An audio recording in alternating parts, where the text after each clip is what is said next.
Buenos días, somos el grupo 8 y hoy estamos con el profesor Wilson León Calderón. Vamos a hacerles unas preguntas sobre su experiencia en el tema de teatro. Aquí la primera pregunta. Profe, ¿qué diferencia hay entre juegos parateatrales y juegos preteatrales? Bueno, la verdad yo no tengo muy claro qué significan los juegos para teatrales. Puedo inferir de qué tratan, pero sí tengo más claro lo que significan los juegos preteatrales. Eh, para mí el juego para teatral es como aquel espacio de sensibilización, yo me supongo que como para la primera infancia, donde los niños tienen unas limitaciones porque están apenas accediendo al lenguaje verbal y esas formas de interacción que se tienen con las personas mediadas por la oralidad y por la aprehensión de la lengua materna. Dijéramos que en este sentido, si uno dijera, perdón, lo planteara o lo pensara como juego, pues uno diría que son todas aquellas acciones a través de las cuales se busca relacionar de manera sensible y perceptiva a los niños de primera infancia con lo que es el lenguaje teatral, el lenguaje escénico. Entendería yo que es como el papel del niño o de la niña de primera infancia como actor y como acercamiento a ciertos elementos sonoros y de interacción con otros como sistema de representación. Entendería yo que más o menos estaría puesto en ese nivel, en el que no necesariamente hay un grado de apropiación del niño, de la niña, de lo que significa ser actor, de lo que significa un papel, de lo que significa representación, pero que de alguna manera les permita a través de sus familias, del mismo docente, relacionarse con lo que es el lenguaje actoral. El, en los juegos preteatrales, bueno, yo quiero aclarar que yo no soy muy partidario de eh, esa palabrita pre que se le coloca a determinadas acciones. O son acciones teatrales o no son acciones teatrales, porque ya en este caso se ha utilizado principalmente en el caso de los niños de primaria. Entonces se habla de predanza, de predeportivos, de pre-teatral en este caso, y pues básicamente corresponden a lo que Piaget en los estadios de desarrollo para la adquisición del sistema simbólico hablaba de los pre, y entonces en el arte específicamente creo que eso no es muy claro. Yo prefiero tomar un poco lo que tienen Brunner y Vygotsky asociado al lenguaje, y es que las personas adquieren el lenguaje y tienen un lenguaje y tienen una capacidad de comprensión, así existan unas limitaciones para poderlo articular. Y es un poco el ejemplo de los niños cuando están aprendiendo y adquiriendo el lenguaje hablado. Uno puede decirle a un niño que haga determinadas acciones, que recoja un papel, que traiga un vaso, y puede que el niño no mencione las palabras como tal, pero sabe de qué a qué se está refiriendo. Por lo tanto, hay una adquisición del lenguaje oral mediado por la acción, en el cual los aprendizajes o las interacciones permiten unos determinados resultados. Eso es un poco lo que yo estaría pensando. Sin embargo, sé que cuando se hablan en algunos campos sobre lo preteatral, entonces se refiere a que los chicos puedan jugar con un vestuario, que puedan jugar a representar un determinado personaje. Básicamente, lo preteatral es imitativo. Eso es algo que es muy fuerte, y lo imitativo, como ocurre cuando el niño o la niña se disfraza con la ropa de su papá o de su mamá, o quieren imitar a un determinado familiar, porque esto ocurre con las personas más cercanas, a través de un objeto, un bastón, el sombrero, bueno, elementos que les evoque un determinado personaje. Pero también hay algo que es muy importante, que no está solamente el tema del personaje como alguien conocido, sino básicamente de ciertas anécdotas. Hay chicos que hacen imitaciones de sonidos o evocan a través de lo que ocurrió cierta situación que les llama mucho la atención y que generalmente es muy graciosa. Este tipo de cosas, este tipo de situaciones muchas veces se ubican dentro del trabajo con los niños de primaria para tratar de ubicar lo que significa un personaje, lo que significa un texto, lo que significa una situación, lo que significa la construcción o la reconstrucción de una situación determinada en la que se involucran otros chicos. Eso dijéramos que es un poco a lo que se refiere el juego. Bueno, también están los juegos con los animales, imitación de animales, crear historias con las fábulas. Estos juegos fabulados de los chicos es a lo que se refiere básicamente los juegos preteatrales. Listo, profe. Segunda pregunta, ¿qué tipo de actividades teatrales se deben tener en cuenta para primaria? Bueno, ya mencioné algunas, ¿no?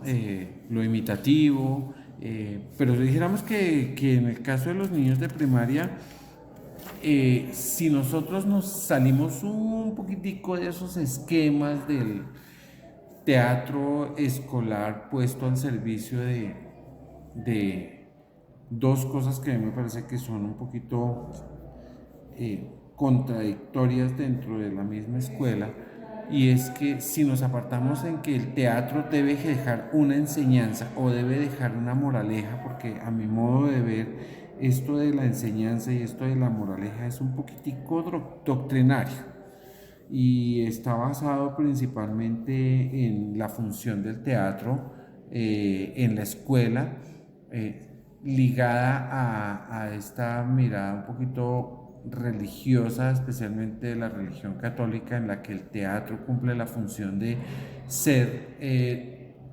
adoctrinadora de ciertas prácticas y ciertos comportamientos, más allá de la reflexión de lo humano, es ligarnos a unas prácticas que son centradas en la moralidad. Y creo que si nosotros nos aportamos un poquitico de eso y permitimos comprendernos, no en el sentido de la burla, sino más bien en el sentido de la memoria, de la evocación, de comprender situaciones en términos de cómo nos construimos nosotros como seres humanos, creería que por esa vía podríamos integrar más el trabajo con los chicos. Para ser más específicos, en primaria, ejercicios que he hecho yo con los niños es a partir de una fábula. Pero lo primero que le hago a eso es quitarle la moraleja a la fábula. O sea, yo leo una fábula, pero le quito la moraleja. Y les pido a los chicos que hagamos preguntas sobre cosas que no dice la fábula, pero que son importantes para entender la fábula. Voy a poner un ejemplo concreto. Una de las fábulas más conocidas para nosotros es la de la liebre y la tortuga. Esa se la ponen a todos los chicos. Y por ejemplo, la moraleja habla de la persistencia de la tortuga. Entonces, la persistencia. Pero si nosotros miramos la fábula, jamás realmente hubo un asunto de persistencia, porque la tortuga nunca pensó en ganar. O sea, ya con eso hay un error de interpretación. Entonces, la pregunta que uno hace o que uno puede llevar a los chicos a que generen es por qué la tortuga aceptó competir con la liebre sabiendo que está en completa desventaja. O sea, por naturaleza una tortuga es lenta y una liebre es rápida, pero una tortuga acepta competir con alguien que sabe que le va a ganar, pero nunca nos dicen cuál es la razón por la que lo hace.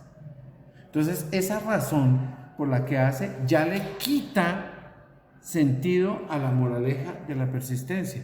¿Por qué? Porque si yo ya voy a perder, ¿para qué compito? Sin embargo, acepta la competencia. Entonces, aquí cambia por completo el sentido mismo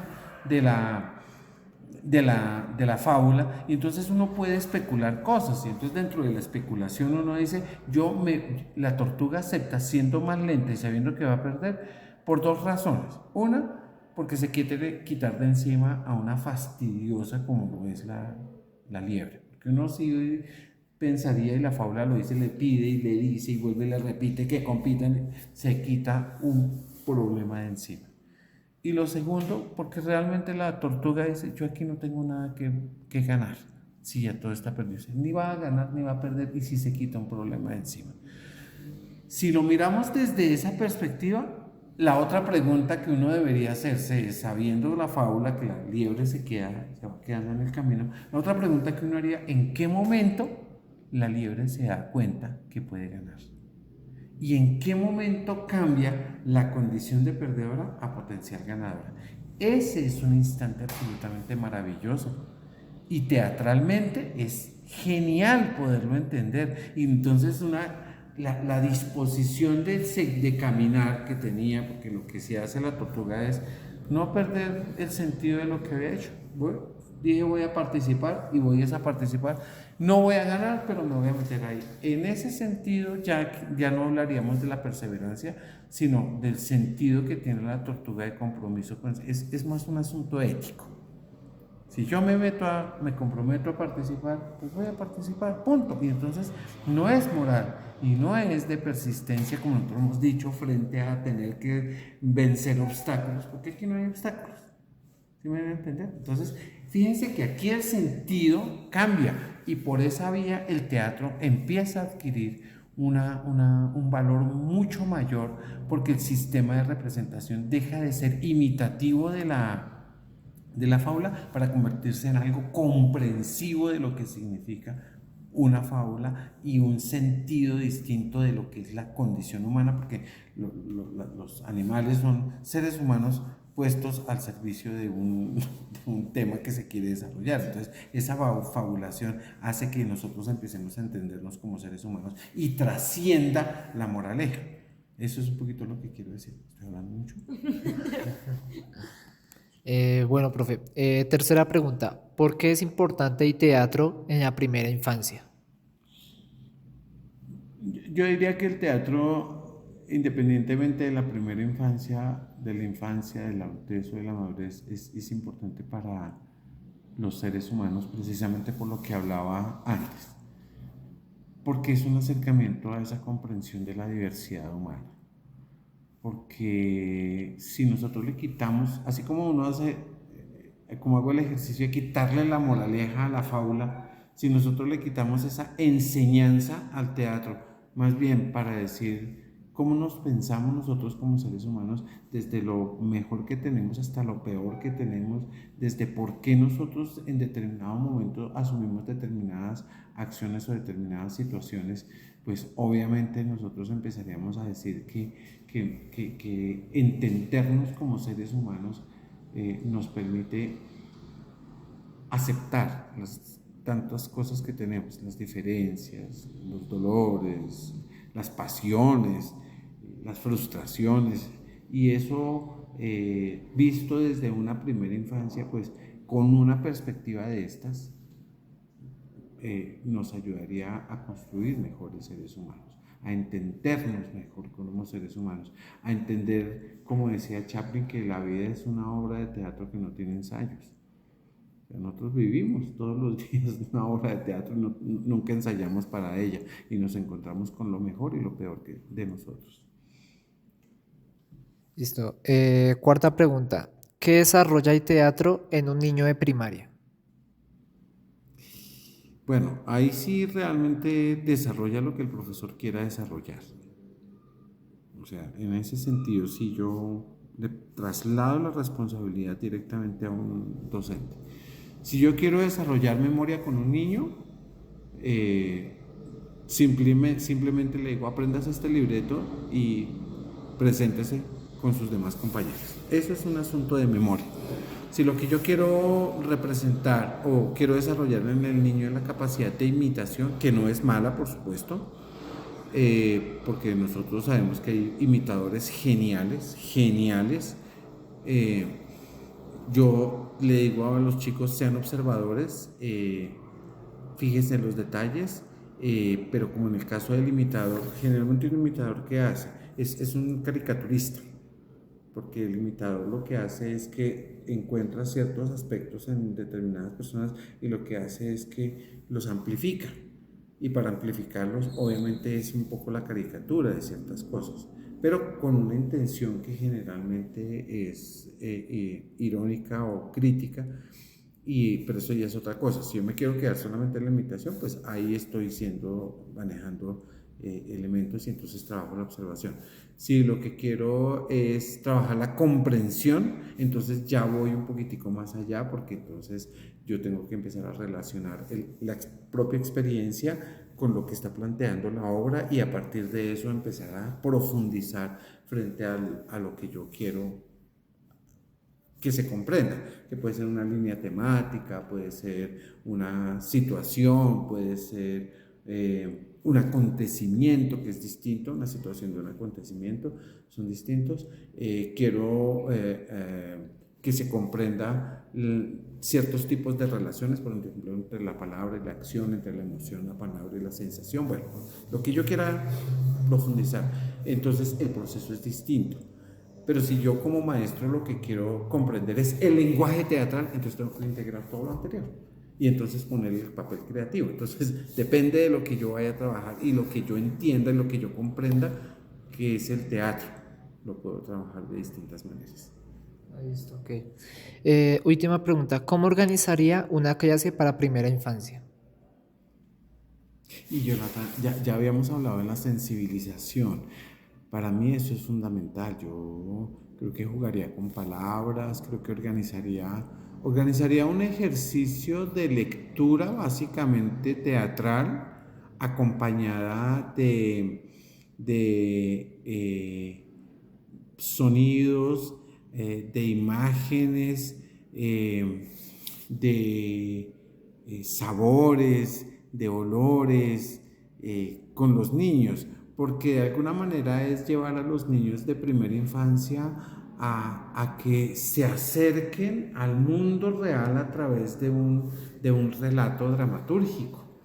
Yo creo que, bueno, se han hecho ejercicios multisensoriales con los niños y creo que es una manera muy interesante de acercar a los niños al teatro, porque en últimas lo que uno busca con los niños básicamente son tres cosas. Uno, un acercamiento al mundo y a la realidad a través de la interacción con nosotros, es decir, que existen otros, que no existo yo solamente porque pues, el niño es su propio mundo, pero hay que irlo llevando hacia el mundo de los demás. Segundo, que es el que existen una serie de sensaciones y de percepciones a través de las cuales nosotros vamos llevando a los niños y que está constituida por una cantidad de elementos que van formando esa idea de mundo en los criaturas. Y lo tercero, que para mí es también igualmente muy importante, como los dos anteriores, permiten la construcción del lenguaje, que en últimas es la manera como nosotros interactuamos. Lenguajes, quiero aclarar, lenguajes, no el lenguaje solamente hablado, sino el lenguaje sonoro, el lenguaje visual, el lenguaje corporal, a través del cual nosotros vamos a generar las interacciones con los demás. Listo, ok, vale, muchas gracias, profe.